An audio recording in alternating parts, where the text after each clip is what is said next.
નમસ્કાર દર્શક મિત્રો, ધ લોકસત્તા શોમાં આપનું સ્વાગત છે। ભારતીય ન્યાયતંત્રના ઇતિહાસમાં આજે એક ગૌરવશાળી અધ્યાય ઉમેરાયો છે। સોમવારે રાષ્ટ્રપતિ ભવનમાં આયોજિત એક ભવ્ય સમારોહમાં રાષ્ટ્રપતિ દ્રૌપદી મુર્મુએ જસ્ટિસ સૂર્યકાંતને ભારતના 53મા મુખ્ય ન્યાયાધીશ CJI પદના શપથ લેવડાવ્યા હતા। આ શપથ ગ્રહણ સમારોહની સૌથી ખાસ વાત એ હતી કે જસ્ટિસ સૂર્યકાંતે પોતાના માતૃભાષા તરફ સન્માન દર્શાવતા CJI પદના શપથ હિન્દી ભાષામાં લીધા। આ ઘટનાએ ત્યાં હાજર તમામ લોકોમાં એક સકારાત્મક ભાવના જન્માવી હતી। જસ્ટિસ સૂર્યકાંતનો કાર્યકાળ 9 ફેબ્રુઆરી 2027 સુધી એટલે કે લગભગ 14 મહિનાનો રહેશે। આ સમારોહમાં કેટલાક ભાવનાત્મક અને ઐતિહાસિક ક્ષણ પણ જોવા મળ્યા। શપથ લીધા બાદ તરત જ નવા CJI જસ્ટિસ સૂર્યકાંતે પોતાના પૂર્વવર્તી CJI જસ્ટિસ BR ગવઈને ગળે મળીને ઉષ્માભેર અભિવાદન કર્યું હતું। આ ક્ષણ ભારતીય ન્યાયતંત્રમાં સૌહાર્દ અને પરંપરાનું પ્રતીક બની હતી। આ ઉપરાંત CJI સૂર્યકાંતે સૌપ્રથમ પોતાના માતા પિતાના પગે લાગીને આશીર્વાદ લીધા હતા। તેમનો આખો પરિવાર, માતા પિતા, 3 ભાઈઓ, પત્ની સવિતા સૂર્યકાંત અને તેમની 2 પુત્રીઓ પણ આ ગૌરવપૂર્ણ ક્ષણના સાક્ષી બન્યા હતા। ભારતના 53મા મુખ્ય ન્યાયાધીશ CJI જસ્ટિસ સૂર્યકાંતના શપથ ગ્રહણ સમારોહમાં તેમના આખા પરિવારે હાજરી આપીને આ ગૌરવપૂર્ણ ક્ષણને વધુ યાદગાર બનાવી હતી। મીડિયા અહેવાલો અનુસાર ન્યાયાધીશ સૂર્યકાંતનો પરિવાર મુખ્યત્વે હરિયાણાના હિસાર જિલ્લાના પેટવાડ ગામમાં રહે છે, જેમાં તેમના મોટા ભાઈ માસ્ટર ઋષિકાંત તેમના પરિવાર સાથે ગામમાં જ રહે છે, જ્યારે તેમના અન્ય 2 ભાઈઓ શિવકાંત હિસાર શહેરમાં અને દેવકાંત પણ આ સમારોહમાં ઉપસ્થિત રહ્યા હતા।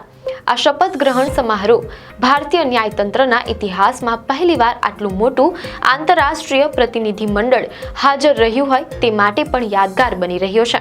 અલગ અલગ દેશો જેમ કે ભૂટાન, કેન્યા, મલેશિયા, મોરિશિયસ, નેપાળ અને શ્રીલંકાના મુખ્ય ન્યાયાધીશો અને સુપ્રીમ કોર્ટના ન્યાયાધીશોએ તેમના પરિવાર સાથે આ કાર્યક્રમમાં હાજરી આપી હતી।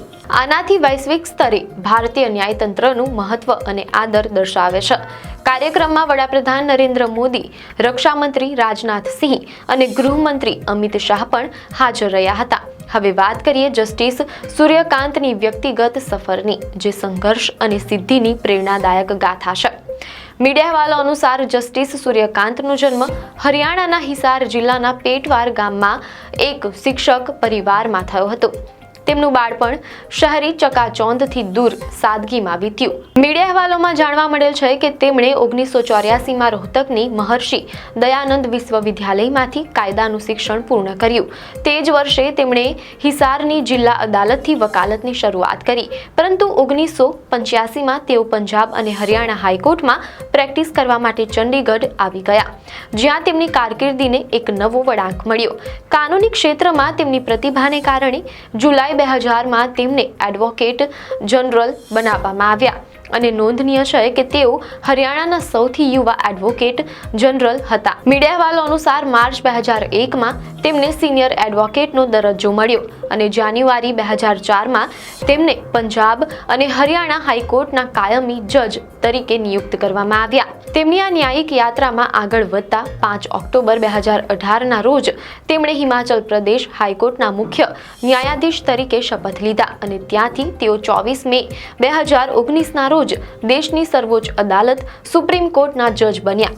આ રીતે તેમણે હરિયાણાના ગામડાથી દેશના સર્વોચ્ચ ન્યાયિક પદ સુધીની અવિસ્મરણીય સફર ખેડી। મીડિયા અહેવાલો અનુસાર તેઓ કલમ 370 રદ કરવાના નિર્ણયને સમર્થન આપનારી બેન્ચનો ભાગ હતા। લઘુમતી અને શિક્ષણના ક્ષેત્રમાં તેમણે અલીગઢ મુસ્લિમ યુનિવર્સિટી AMU ના 1967ના એક નિર્ણયને રદ કર્યો, જેનાથી આ સંસ્થાના લઘુમતી દરજ્જા પર પુનર્વિચાર કરવાનો માર્ગ મોકળો થયો। ત્યારે સામાજિક ન્યાય અને પારદર્શિતા માટે જસ્ટિસ સૂર્યકાંતે સુપ્રીમ કોર્ટ, બાર એસોસિએશન સહિત તમામ બાર એસોસિએશનમાં મહિલાઓ માટે 1/3 બેઠક અનામત રાખવાનો ઐતિહાસિક નિર્દેશ આપ્યો હતો અને તેમણે બિહારના એક કેસમાં ચૂંટણી પ્રક્રિયામાં પારદર્શિતા પર ભાર મૂકતા લાખો બાકાત નામોની વિગતો જાહેર કરવાનો ચૂંટણી પંચને નિર્દેશ આપ્યો હતો તેમ અહેવાલોમાં જાણવા મળેલ છે। જસ્ટિસ સૂર્યકાંત, જેઓ અત્યંત સાદગી અને નમ્રતા સાથે હિસારના ગામડામાંથી સર્વોચ્ચ ન્યાયાલયના સર્વોચ્ચ પદ સુધી પહોંચ્યા છે. તેમની પાસે 14 મહિનાનો ટૂંકો પણ નિર્ણાયક કાર્યકાળ છે. જનહિત અને બંધારણીય કાયદાઓમાં તેમના ઊંડા અનુભવને કારણે દેશને તેમની પાસેથી પારદર્શિતા, સામાજિક ન્યાય અને કાયદાના શાસનને મજબૂત કરતા ઘણા વધુ સીમાચિહ્નરૂપ નિર્ણયોની અપેક્ષા છે. આપને માહિતી સારી લાગી હોય તો વિડીયોને લાઇક અને શેર કરજો, ચેનલને સબસ્ક્રાઇબ કરજો.